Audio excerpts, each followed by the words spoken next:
Vous êtes-vous déjà demandé pourquoi certains régimes échouent?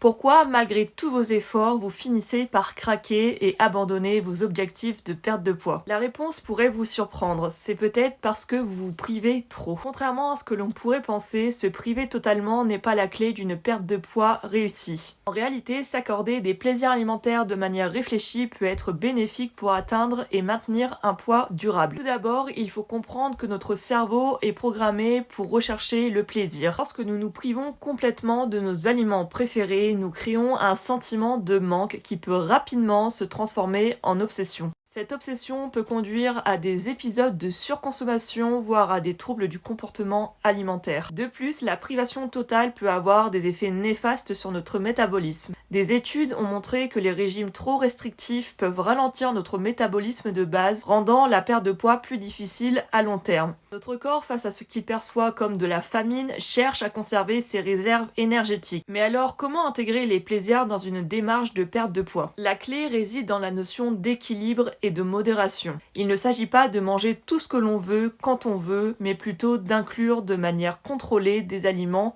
que l'on apprécie. Une approche efficace consiste à planifier des repas plaisir dans votre semaine. Ces repas où vous vous autorisez à manger des aliments que vous aimez peuvent aider à réduire les envies et à maintenir votre motivation sur le long terme. L'important est de rester conscient des portions et de savourer chaque bouchée. Manger en pleine conscience joue un rôle important dans cette approche. En prêtant attention à ce que vous mangez, en savourant les saveurs et les textures, vous augmentez votre satisfaction et réduisez les risques de surconsommation. La pleine conscience permet également de mieux reconnaître les signaux de faim et de satiété de votre corps. Il est également important de repenser votre relation avec la nourriture.